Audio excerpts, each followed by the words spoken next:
E aí, Madcaster, beleza? Bom receber você aqui em mais um episódio.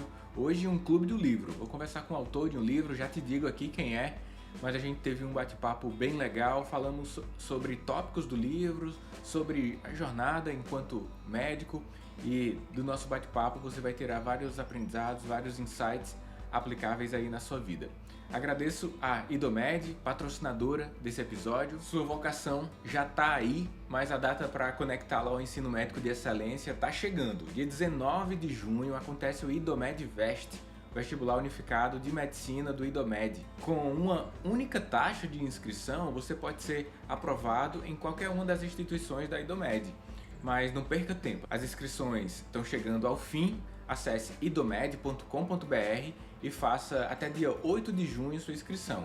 A conexão que transforma a medicina. Idomed.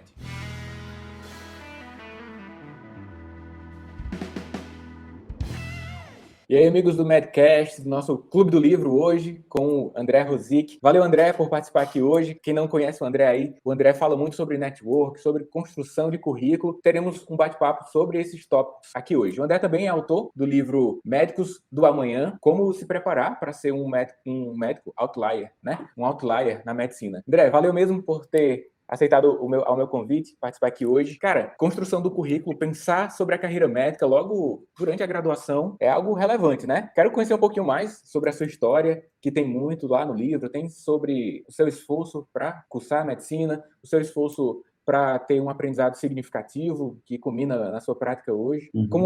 Como foi um pouquinho a tua história e por que você desejou compartilhar conteúdos que dizem respeito a esses tópicos que eu citei, networking, construção de currículo. Tá com você. Daniel, prazerzão. Muito obrigado pelo convite de estar aqui.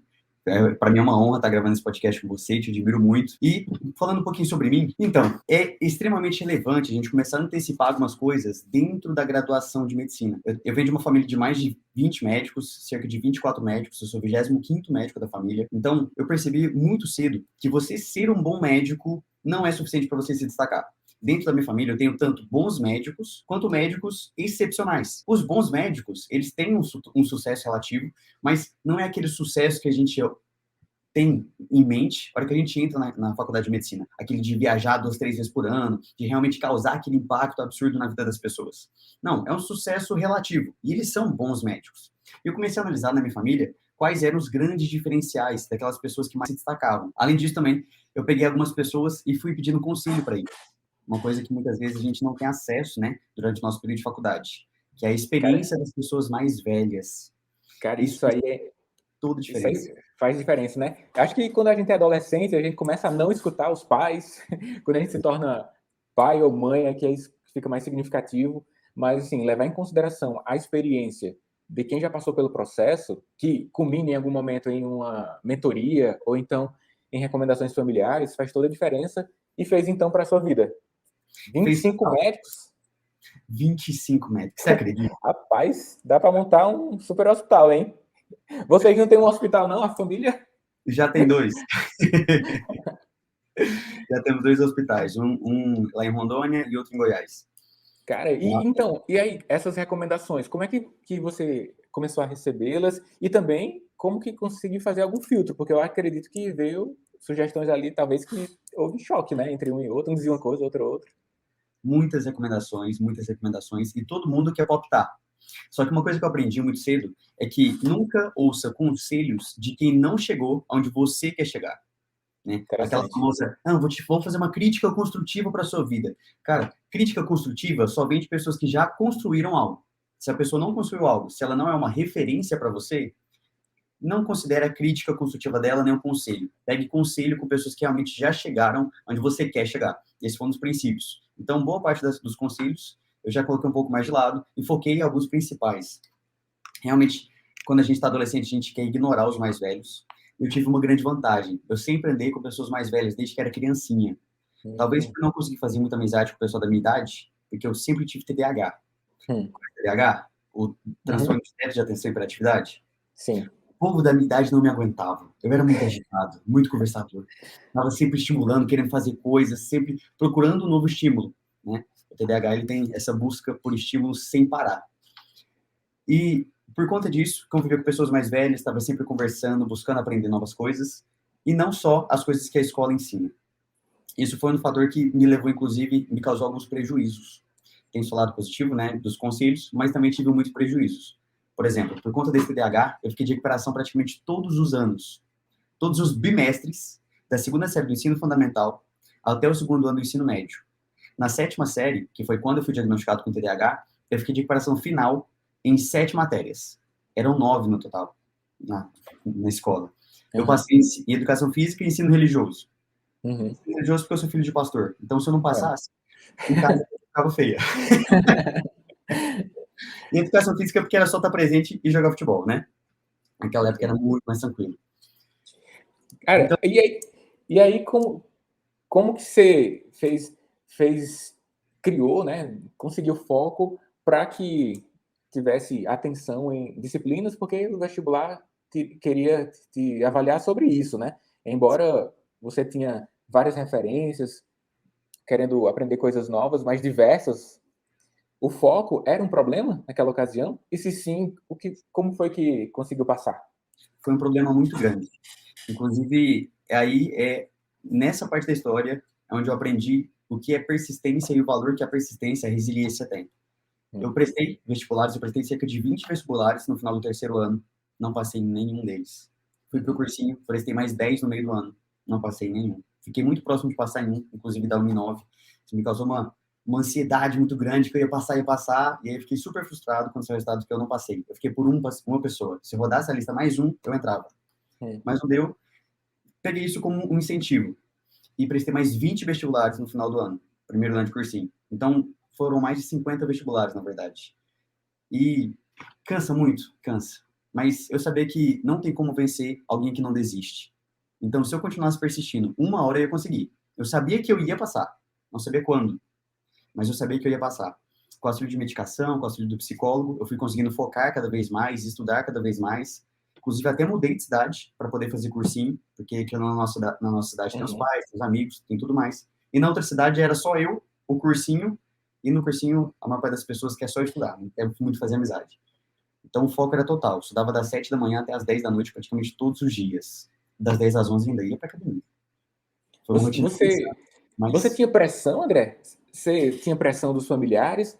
Ou você conseguiu acender assim, um propósito de ser médico e isso fez com que você conseguisse elevar o seu direcionamento e essa persistência? Porque assim, se você não tem um propósito numa situação dessa, você vai escolhendo outras coisas, então qualquer coisa, outros vestibulares que você vai passando, você entra logo, né?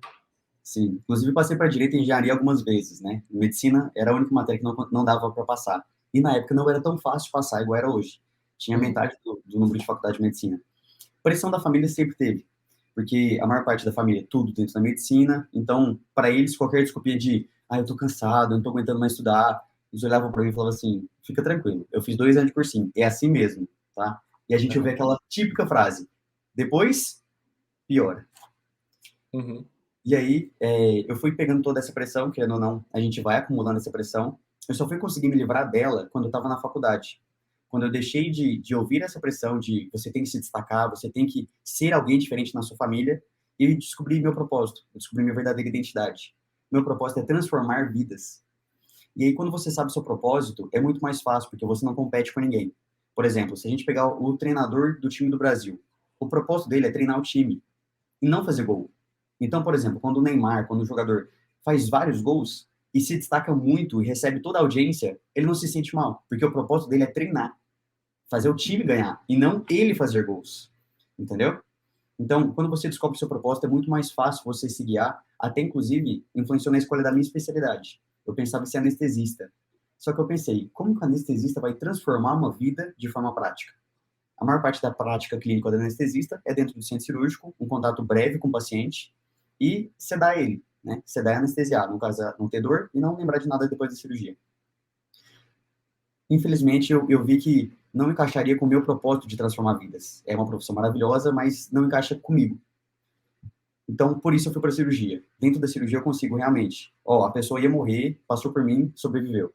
Ou então, a pessoa tinha um problema de autoestima muito grande, passou por mim, fez uma cirurgia plástica, e a partir daquela cirurgia plástica, nunca mais a pessoa se viu do mesmo jeito. A vida dela foi realmente transformada por isso. Então, inclusive, recomendo todos aí que estão ouvindo, se você ainda não sabe o seu propósito e a sua identidade, esse tem que ser o seu foco primordial. Existem 2 dias mais importantes na vida de uma pessoa. O primeiro dia é o dia que ela nasce. E o segundo dia mais importante é o dia que ela descobre por que ela nasceu.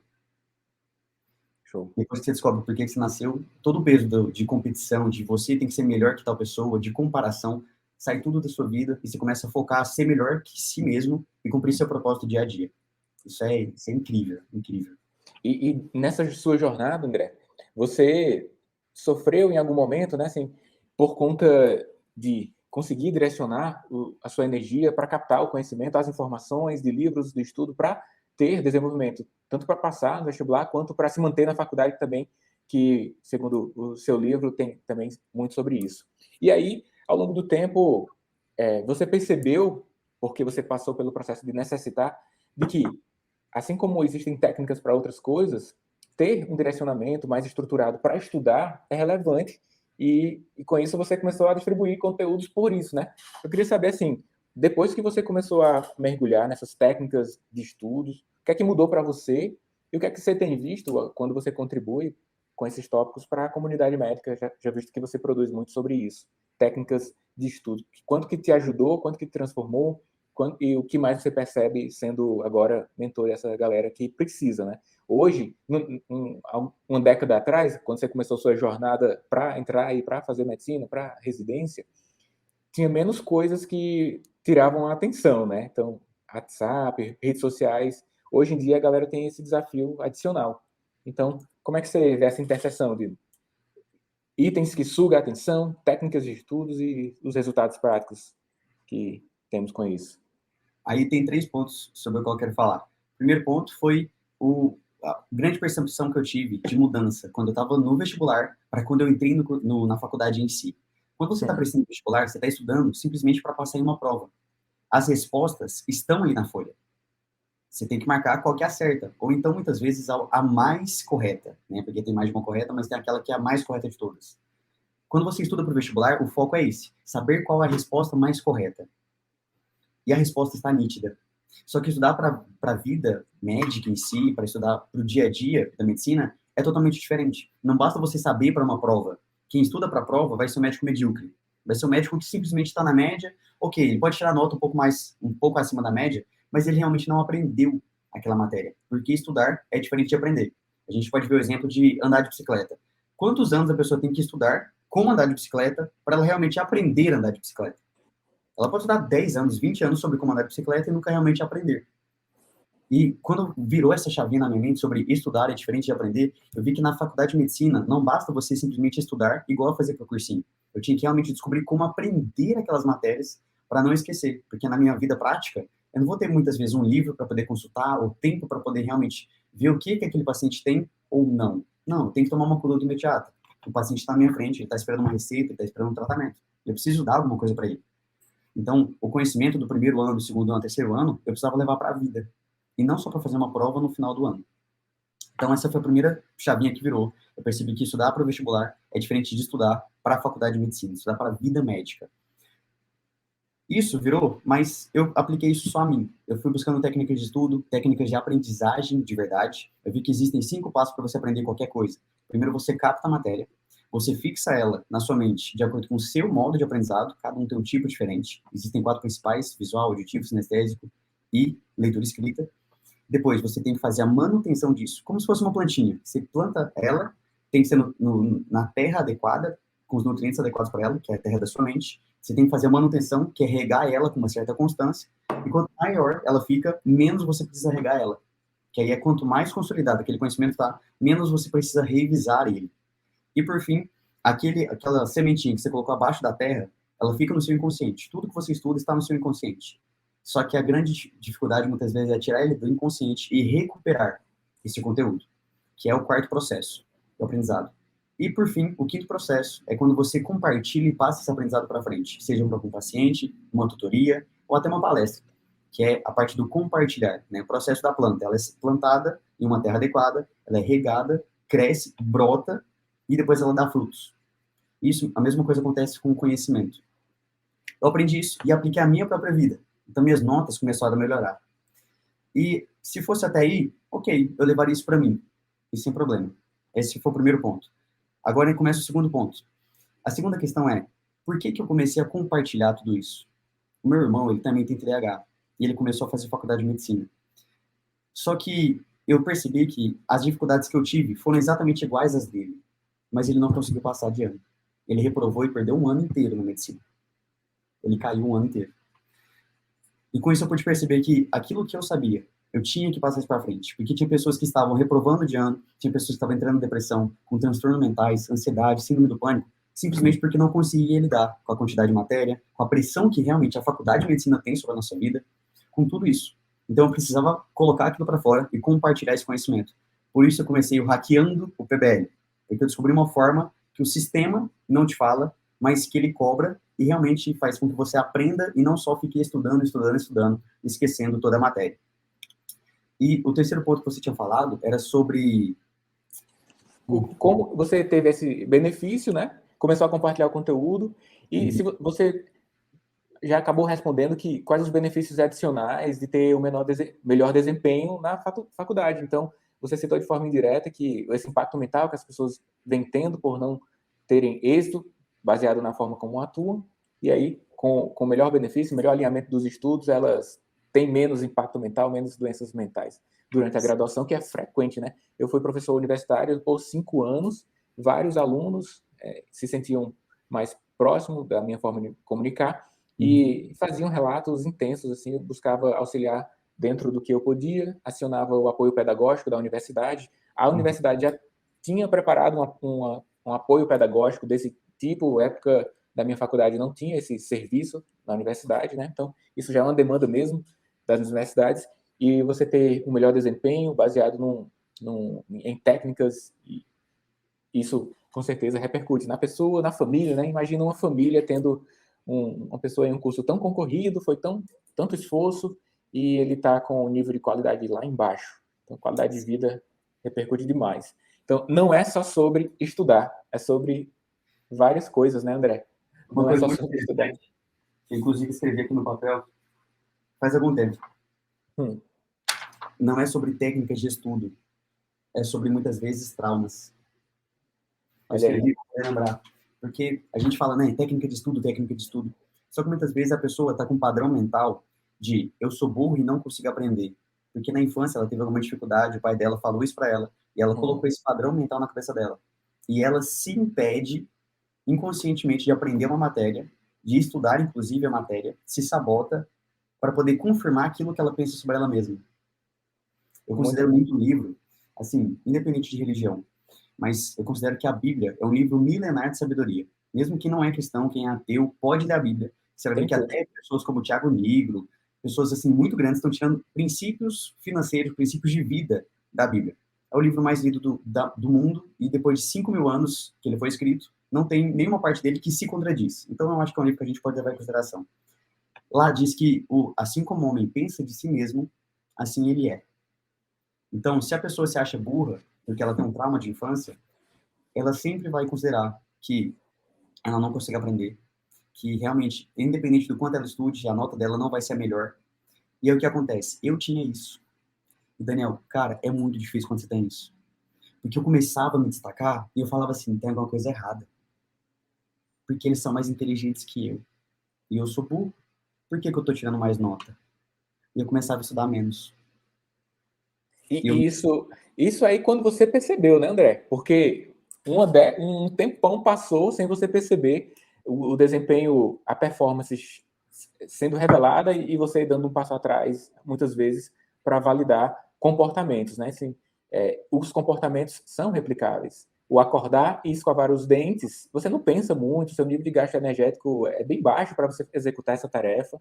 Isso aí é uma coisa boa, mas vários comportamentos são realizados com baixa energia até para executar, que causam dano no longo prazo para a gente. Então, ocupar posição de destaque é um deles, né? Dentro das técnicas e dos elementos responsáveis para que você tenha um bom desempenho, você citou que é ensinar para os outros, e com isso pode estar de alguma forma se revelando alguém que falou por muito tempo para você que você fale baixo, não sabe nem falar, não sabe nem se comunicar, porque oratório vai ser demandado para ter também um desempenho no estudo, né? Por isso que você também fala sobre isso. Saber comunicar o conteúdo lá que você estudou para os colegas, os pares ali, em estudos em grupo, ou então, quando você decide ser monitor, saber comunicar também é importante, por isso que também você conecta esse conhecimento, essa instrução para a galera, né? Saber comunicar, qual o papel disso, André? Dessa oratória, dessa comunicação também para a fixação. Entra uma coisa muito interessante, Daniel. A maior parte das pessoas tem mais medo de falar em público do que de morrer. Não sei se você sabia disso.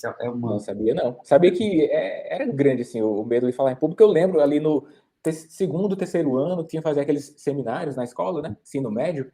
E eu lembro, eu parando aqui agora falando com você, eu lembro do tremor que eu tive num dia lá que eu fui apresentar algo de geografia. Aí depois decidi, de uma forma consciente, enfrentar isso. E na universidade, o primeiro seminário foi bem ruim. Fui desenvolvendo aquilo, os seminários contribuíram para isso. Mas eu vi colegas com outros tipos de comportamentos, personalidades que sofreram bastante, sofreram bem mais que isso. Mas diga aí o que você ia dizer. Então, a maior parte das pessoas se considera tímida, só que elas não são tímidas. Eu arrisco dizer aqui que 99% de quem está ouvindo a gente não é nada tímido. Sabe o que é alguém tímido? Alguém tímido é tímido em todas as situações. A pessoa é tímida quando está só com os amigos, a pessoa é tímida quando está só com a família. Ela não é tímida, ela é retraída. É diferente de ser tímido quando vou falar em público. As pessoas que são tímidas só em situações que expõem ela a um erro, um possível erro, por exemplo, eu sou tímido, não gosto de ficar arriscando e falando em público. Mas quando eu bebo com os meus amigos, eu converso, faço algazarra, tal, brinco, danço. Você não é tímido, você tem medo de errar em público. Talvez por conta de algum trauma da infância. Alguma vez que você falou alguma coisa e foi errado, e foi ridicularizado em público. Provavelmente por conta disso, na verdade. Alguma professora, alguma vez, até que você, quando era criancinha, né? Não sei se talvez aconteceu com você até, Daniel, por conta do nosso ensino, a gente ser um pouquinho mais velho, nossa educação ter sido um pouco mais tradicional, provavelmente. Mas quando a gente era mais velho, a gente era criancinha, e nossos pais chegavam na gente e falavam, filho, você não vai comprar esse brinquedo, tá? Papai não tem dinheiro, papai vai comprar na volta, e a gente dava birra. E aí, a hora que você dava birra, o seu pai e a sua mãe chegava para você e falava a seguinte frase: olha que feio que você tá fazendo. Tá todo mundo te olhando. Você tá fazendo figura. Isso aí eu converso muito com a minha esposa, né? Para que a gente não introduza algumas verdades absolutas. Tanto essa, né? Quanto outra, André, que eu não sei se era frequente na sua região, mas pelo menos aqui é dizer assim: criança não tem querer, não. Criança não tem querer. Então, assim, se isso ficar na mente por longo prazo, pode se manifestar como eu nunca ter um poder de veto, um poder de fala em situações coletivas. Né? Sim. Mas olha só que feio, fala um pouco sobre se importar com o outro ao seu redor, se importar com o outro, né, André? E isso fica mesmo. Quem está acompanhando a gente, quais os sintomas? O que ele pode perceber nas suas vidas que é algo que ele vem trazendo ali, que nem estava no nível de consciência e que agora pode ser gerado um insight? Então, perceber tremor quando vai falar em público, medo do que os outros vão pensar, perfeccionismo. Perfeccionismo não é uma qualidade, perfeccionismo é um defeito. A pessoa tem medo do que vão pensar, do que vão julgar, então ela gasta 5 vezes mais tempo. Ela pega um papel que, tipo, nossa, era pra ser um rascunho. Ela faz um rascunho 5 vezes pro rascunho ficar perfeito. E todo mundo que olhar, quando julgar, elogiar ela. Porque ela não consegue receber uma crítica negativa. Ela teve um trauma de infância, seja esse de, olha, tá todo mundo te olhando. Isso, quando a mãe fala isso, né, ela instala em você a seguinte programação: eu devo me importar com o que os outros pensam de mim. E eu não posso ter reprovação social, eu não posso ser reprovado por ninguém. Isso é uma grande dificuldade. Porque, sinceramente, nem Jesus, que foi o cara assim, que mais certo do mundo, não agradou todo mundo, ainda foi assassinado. Imagina a gente, que é cheio de erro, cheio de falha, e não tem nem 10% da sabedoria que ele teve. Entendeu? Sim. Então a gente vai errar muito, a gente vai ser julgado realmente. Se você percebe, por exemplo, você que está ouvindo a gente, que você tem medo de falar em público, você tem medo do que as pessoas vão pensar, mas quando você está só com seus amigos, só com pessoas de confiança que não te julgam, você fica todo extrovertido, você não é tímido. Você não tem medo de falar em público. Você tem medo de falhar em público e ser julgado pelas pessoas. Se você conseguir se libertar disso daí, você vai ver que sua vida vai explodir em crescimento. Porque em apresentação você vai estar melhor, em palestra você vai estar melhor, em tudo, até em representatividade. Por exemplo, a gente precisa de um presidente de alguma coisa, um presidente de liga, um presidente do centro acadêmico, de comissão de formatura, a gente precisa de um representante, alguém para organizar a escala de plantão, alguém para falar com chefes como residente, para alguém para representar. Se você for tímido e se importar com o que os outros pensam, você vai falar, não, mas e se eu errar enquanto eu estiver lá? Então você abre mão de oportunidades porque você tem medo do que os outros vão pensar de você. E é muito tênue, né? Essa percepção, autopercepção. É muito fácil dizer que eu sou tímido e deixar de participar de algumas coisas do que enfrentar, porque a maior parte das habilidades, se não todas, são treináveis. Lógico que você pode ter uma inclinação maior do que outra pessoa, aquela pessoa já viveu em um meio de comunicadores e com isso tem mais facilidade. Você teve a oportunidade de viver em meio a médicos e a pessoas mais velhas, então provavelmente tinha um vocabulário mais rico em relação aos colegas da mesma idade, isso com maior destaque na infância e adolescência. E outra pessoa pode não ter a eloquência inicial ali, mas se tiver a consciência de que é treinável, isso pode mudar o jogo. E além do que a personalidade, aquele, sobretudo comportamentos, essas habilidades não são coisas fixas, são modificáveis. Então, não é que você é alguma coisa. Na maior parte das vezes, você, no máximo, está. Isso é uma chave muito grande. No máximo, está. Então, assim, eu não era inteligente financeiramente. Eu não estava. Né? Depois eu mudei, eu estudei. Ah, eu não sei estudar. Não, você temporariamente não sabe. Aprenda com o André, entendeu? Que não é só sobre estudo, é sobre vários aspectos que a gente falou aqui sobre tem técnica, repercussão na sua saúde mental, espiritual, repercussão na sua capacidade de comunicar o que você tem e na sequência de ter uma rede de contato muito interessante que contribui totalmente para oportunidades na sua carreira médica. Se comunicar é algo que é puxado pela nossa sociedade hoje. E André, você foi palestrante do TEDx, né? Você palestrou no TEDx. E é curiosidade para mim como você chegou lá. Como você chegou lá? Tem a ver com saber, né? Inteligência, que você não ia ser convidado se você não comunicasse inteligência. Tem a ver com capacidade de comunicação, o cara que te convidou percebeu que você se comunica. Só que você precisou chegar nesse cara, no cara que convida. Eu conheço o franqueado do TED aqui na cidade de Fortaleza e eu sei um pouco sobre como é o processo de escolha, né? O cara tem uma percepção, uma leitura da sociedade para fazer boas escolhas. Como foi isso? Até culminando na tua apresentação no TEDx. Para quem não sabe, é um evento que é realizado em várias cidades do mundo, talvez o evento de comunicação mais importante do planeta, né? TEDx. E André? Eu considero que é tipo, é o ápice de uma palestra. Você palestrar no TEDx é quase que o ápice. Além do TEDx, eu acho que é tipo, palestrar na ONU, entendeu? Que aí é outro nível. Eu tive que fazer alguns processos para poder chegar lá. Quais foram esses processos? É basicamente a sequência do que eu ensino na minha mentoria, que eu ensino no meu livro. Primeiro de tudo, você tem que aprender a aprender. Você precisa ser alguém de muito conteúdo, alguém que sabe muita coisa. Antes de tudo, antes de ser interessado, você tem que ser interessante. Eu até já falei isso algumas vezes no meu Insta, e eu falo quando chega alguma menina, e tal, me passa seu WhatsApp, fala assim, ó, antes de ser interessada, seja interessante. E o pessoal fala, nossa, que coisa! Gente, não é. É como aquela frase, tipo, vai cuidar da sua vida. A gente tá realmente da nossa vida, não é uma ofensa. Você simplesmente tem que se mostrar alguém de valor para que alguém de valor perceba você. Eu ouço muito um cara chamado Thiago Brunet, e ele, para mim, é referência em sabedoria. Ele diz que para você ser chamado para o círculo de cima, existem círculos da sociedade. E para você ser chamado para o círculo de cima da sociedade, se você está nas pessoas comuns, você quer chamado para as pessoas, por exemplo, milionárias. Ou então para as pessoas que têm costume de palestrar, palestrantes, escritores, etc. Para você ser chamado para esse círculo, você tem que começar a ter padrões comportamentais desse círculo. E você não vai subir de vida, você vai ser convidado a subir. Entendeu? Então, ao ter padrões comportamentais das pessoas do círculo de cima, você vai começar a subir de círculo porque elas vão te puxando. Isso é ser interessante antes de ser interessado. É saber o conteúdo antes de simplesmente querer. Nossa, eu quero muito aproximar do Drauzio Varela, eu quero muito aproximar do Daniel. Tá, mas o que você pode somar na vida do Daniel? Entendeu? Não só o que você pode sugar. Sugar, eu fiz um curso com... Agora, pessoas que somam, tem poucas. E pega isso aí, galera, porque isso aí é relevante e muda a vida mesmo. Eu fiz um curso com Roberto Chinachik, né? Ele é médico. e ele é sócio, proprietário da editora Gente. E ele falou muito sobre isso, antes de ser interessante, seja interessado pelas pessoas. Tem no livro também Como Fazer Amigos e Influenciar Pessoas. Os melhores contatos são feitos a partir de perguntas sobre o outro. Você está no meio de contato e você pergunta sobre o trabalho do outro e, consequentemente, as pessoas gostam de falar sobre os seus talentos e aí você cria uma comunicação.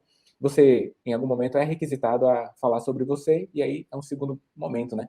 Mas você Esse é o se... primeiro passo. Primeiro passo, porque senão fica novela, né? Você fica um ator querendo coisinhas, que aí também não cola, né, André? Ninguém consegue sustentar um perfil fake por muito tempo. Você consegue sustentar alguns meses, mas quando o pessoal começa a te descobrir e ver que aquilo que você falou era algo treinado e você não sabe realmente o conteúdo, você não está preparado para algo, tipo uma entrevista sem nenhum conteúdo preparado antes, sem nenhum roteiro antes, e o pessoal percebe que você era fake. Então, primeiro passo, seja interessante, tenha conteúdo antes de ser interessado em crescer nessas coisas. Segundo passo, sucesso é treinável. Aprendi isso com o Joel J. Ele é incrível. E realmente, sucesso é treinável. Eu não conhecia ele na época, mas eu ouvi do Thiago Brunet, que eu considero um dos meus mentores, já li todos os livros dele, que se você quer chegar em algum lugar, antes do futuro, ele fala exatamente essa frase. Mais importante do que o futuro chegar é você estar preparado para ele. Quando eu estava lá no meu terceiro ano do ensino médio, foi a minha pior crise. Perdão, da faculdade, foi a minha pior crise. Eu tinha terminado o namoro, que era com uma veterana que super me ajudava nos estudos. Talvez hoje eu tenha passado direto em tudo, porque ela me ajudava tanto. Ela dedicou muito tempo da vida dela só para me ajudar. Eu tinha terminado com ela. Eu tinha tentado compensar esse buraco emocional comprando um monte de coisa. Eu me endividei financeiramente no cartão de crédito. E você, bom entendedor de finanças, sabe que se endividou no cartão de crédito, ele está no fundo do poço. Pior que isso é só cheque especial. Me endividei no cartão de crédito. E aí eu tive que tomar uma decisão na minha vida. Ou eu ia realmente controlar toda a minha vida, ou eu ia ter que pedir para os meus pais e ser um eterno crianção, que não assume a responsabilidade sobre aquilo que faz, sobre os erros que comete. E eu decidi. Falei, não, eu vou assumir a responsabilidade. Eu vou tomar conta da minha vida, de verdade, e não desistir dela. E eu vou viver a partir de hoje pelos outros. Enquanto até esse episódio no TEDx, eu me afundei muito quando eu cheguei nesse estágio. Eu me afundei ao estágio de, emocionalmente, começar a faltar todas as aulas da faculdade por conta de não estar bem. Começar a ponto de pegar DP. Peguei DP por conta disso. As aulas valem nota. Então, quando você falta aula, você perde nota. E teve um estágio que eu já estava pensando em desistir da faculdade. Falava para todo mundo, inclusive, que eu desisti.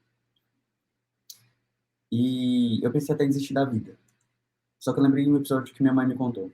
Minha mãe teve depressão quando eu era criança. A maior parte da minha infância foi quando a depressão na cama. Hoje ela superou, graças a Deus, mas depressão é uma doença horrível. E ela me contou que uma vez ela pensou em realmente tirar a própria vida. E ela planejou isso. E quando ela foi fazer isso, acordou de madrugada, ela despediu do meu pai, despediu do meu irmão. Quando ela foi despedir de mim, ela olhou para aquela criança que ficou de recuperação todos os bimestres, que chegava na escola chorando, falando que não ia estudar, que foi transferida de escola porque a professora fazia bullying, me chamava de gordinho, eu era gordinho que não aprendia. Ela olhou para mim e falou assim, esse menino vai precisar de mim. Tudo bem que a minha vida pode não fazer sentido, mas eu preciso ajudar ele. E aí, ela decidiu parar de viver para ela e viver por mim. Entende? E aí, quando eu lembrei disso, eu falei, eu vou tomar a mesma decisão que ela. Eu não posso deixar essa decisão dela ter sido em vão e eu vou tomar a mesma decisão que ela. Eu decidi cuidar da minha vida para poder aprender e ensinar os outros como saírem daquele lugar onde eu estava. Então, eu aprendi sobre finanças, eu fiz curso de coach pessoal, palestrante coach, líder coach. Eu falei assim, eu preciso liderar pessoas, eu preciso ensinar elas como sair disso daqui. Eu preciso aprender sobre liderança, eu preciso aprender a falar bem, porque eu preciso que elas saibam aquilo que eu sei. Mas não adianta eu saber muito se eu não sei comunicar isso. Foi onde eu comecei a cuidar das minhas finanças, de verdade. Eu abri um clubinho bíblico na faculdade, onde eu falava 2 vezes por semana, toda segunda e toda sexta. Perdão, terça e sexta, eu falava no clubinho, eu preparava uma palavra para falar. Todas as apresentações, palestras, tudo que tinha da faculdade, eu era a pessoa que falava assim, eu quero apresentar. E eu estudava para poder apresentar aquilo ali, a ponto de, quando eu estava no internato, no último ano do internato, eu já tinha palestrado tanto, já tinha tanta carga de conhecimento, eu fui convidado para palestrar no COMED, que é um congresso médico lá de Minas Gerais. Eu era estudante de medicina ainda. Eu fui convidado para palestrar como estudante de medicina. Eu nunca tinha visto isso antes, que, nossa, um estudante de medicina é convidado para palestrar no congresso. A estudante de medicina que representa a IFMSA, a ONU, ok. Mas eu era só um estudante de medicina, não tinha nada, assim, excepcional. O máximo que eu fui, tipo, fundei liga, eu fiz estágio internacional e também fiz atividade voluntária fora do Brasil. Mas não era representante de uma instituição que me respaldasse para isso. Mas eu fui convidado. E, como eu já tinha superado o meu medo de errar, o meu medo do que os outros iam pensar, eu topei, palestrei. E aí, a partir daí, eu fui convidado para palestrar em vários congressos. Nesses últimos anos, acho que foi mais de 10 congressos que eu palestrei. Aí, como convidado. E eu percebi que, para você poder chegar lá, você precisa saber muito, ser interessante, ser interessado. Você precisa treinar muito a sua fala. Precisa antecipar o seu futuro. Ou seja, eu queria ensinar as pessoas. Como? Eu precisava aprender a falar bem. Então, eu preciso antecipar o meu futuro e aprender, me preparar para chegar lá. Se eu quero ser milionário, eu tenho que aprender sobre finanças hoje, e não quando eu tiver 1 milhão. Entendeu? E o último passo, que foi o mais importante. Eu precisava aprender com quem andar. Me conectar com as pessoas certas. Inclusive, eu comecei a pagar para jogar alguns jogos que eu não gostava. Por exemplo, eu não era muito empreendedor no sentido de abrir uma empresa, etc. Não, eu vendi alguns cursos online que eram dos outros, nunca tive nada meu, vendi algumas coisas que eu comprava no leilão, alguma coisa assim. Só que eu paguei R$ 5.000 para participar de uma mentoria que era só networking de negócios. Eu vou te ensinar a conectar com pessoas de grandes negócios. Eu falei assim, gente, eu vou chegar lá, não tem nem empresa, eu não tenho nenhum negócio, mas eu precisava aprender a me conectar. E foi numa dessas conexões que eu tive um grande contato com um dos representantes do TEDx, de Pindamonhangaba. E aí, conversando com ele, falei com ele minha história, falei sobre ele, do meu projeto, do livro, da história e tudo mais. Ele me convidou para poder palestrar no TEDx, poder realmente compartilhar essa história com outras pessoas, falando que médicos não são deuses, fazendo aquilo que é o meu sonho, que é mudar a saúde do Brasil. Eu realmente sonho com isso, de fazer com que a medicina nunca mais seja a mesma. Por isso que chama Médicos do Amanhã. Eu quero que no futuro os médicos sejam totalmente diferentes, sem transtorno mental, realmente com saúde, para poder dar saúde para os outros e não só ter saúde. A gente não pode dar aquilo que a gente não tem. E foi assim que eu consegui chegar no TED. Foi esses 4 passos. Me preparei, adquiri conteúdo, me preparei muito, muito, muito, muito. Tipo, 3 palestras por semana, que eu falava na igreja e falava nesses clubinhos bíblicos. Uhum. Inventei coisa para poder falar. Fui aceitando as oportunidades e me conectando com as pessoas certas. Assim eu consegui chegar lá no TEDx. Para fazer sucesso do dia para a noite, né, André? Foi um tempão. Levou muito tempo. O livro Outlier, ele fala sobre as 10.000 horas necessárias para que você seja expert em algum tópico. Uhum. E aí, muitas pessoas avançam para uma área de conhecimento, já está ficando mais ou menos boa naquilo, aí muda, vai de um lado para o outro. É importante também ter esse direcionamento e hora de tela, né? A hora de tela que eu quero falar é a hora de treino. Seja a tela de uma análise gráfica, seja tempo de palco, no seu caso, tempo de comunicação para ter a performance em um dado momento importante, né, que é representativo para uma carreira como palestrar no TED. Mas, André, chegamos aqui ao final. Eu sei que outros tópicos a mais poderíamos debater aqui, está tudo bem mais descrito no livro, mas a audiência eu solicito que te acompanhe, vou pedir a quem indique quais as redes deve te acompanhar e te agradecer também por compartilhar a sua história. Nós contemplamos temas que são conectados e que talvez alguns que estão nos acompanhando aqui no Clube do Livro poderiam não ter antes essa percepção de conexão, que é desenvolvimento intelectual, estudar com técnica, melhor qualidade de comunicação e amplificação de uma rede de contato, tem tudo a ver. Você contribuiu demais, tanto apresentando a sua história, porque isso conecta muito, né? Aprender com histórias, esse relato, esse bate-papo foi importante para mim, acredito que foi importante também para quem nos acompanhou. E, André, quem quiser te acompanhar mais, quais as redes que deve acompanhar e onde tem o livro, caso alguém queira, né? Acho que muitas pessoas vão querer. Eu te agradeço também por enviar um exemplar. Médicos do Amanhã, como se preparar para ser um outlier da medicina. E aí, André, onde acha o livro? Vocês podem me achar principalmente no Instagram, @André Rosic, ok? E também no YouTube, eu faço alguns vídeos para o YouTube também, não tantos, mas vou começar a produzir mais agora, principalmente esse ano, que acaba a minha residência de cirurgia. E YouTube também, no canal André Rosic. Só você pesquisar lá, você vai me encontrar. E o livro é só você colocar o título dele no Google ou médicosdomanhã.com. Você vai ver o site do livro para você poder ter mais informações. Também pode adquirir o seu livro. Pronto, na área de descrição desse episódio também coloco os links para facilitar que você só clique, vá até as redes e encontre o André de forma mais fácil. Quem está acompanhando aí, posta lá na sua rede social que acompanhou esse bate-papo, posta o principal insight, o principal aprendizado aqui que teve com a gente. Será ótimo interagir com você também. Marca o André, me marca, @Daniel Coriolano, e teremos continuidade nessa rede facilitada pela internet, nessa rede de network também podemos criar Lembra aqui. de deixar seu like. Deixe seu like. Eu sempre quis falar isso. Deixa seu like, segue se você não segue e ativa o sininho para você não perder nenhum vídeo do Daniel, gente. É isso aí. E quem acompanha na plataformas de áudio, Spotify e tudo, também assina para que a gente tenha estatísticas e tenha validação dos conteúdos relevantes para você. Valeu, André. Finalizando aqui nosso episódio. Espero que você tenha aproveitado bastante o episódio. Agradecemos mais uma vez a IDOMED, a conexão que transforma a medicina. Sua vocação já está aí, mas a data para conectá-la ao ensino médico de excelência está chegando. Dia 19 de junho acontece o IDOMED Veste, o vestibular unificado de medicina do IDOMED. Com única taxa de inscrição, você pode ser aprovado para qualquer uma das instituições IDOMED. Não perca tempo, as inscrições estão chegando ao fim. Acesse idomed.com.br e faça sua inscrição até o dia 8 de junho. Abraço, até o próximo episódio.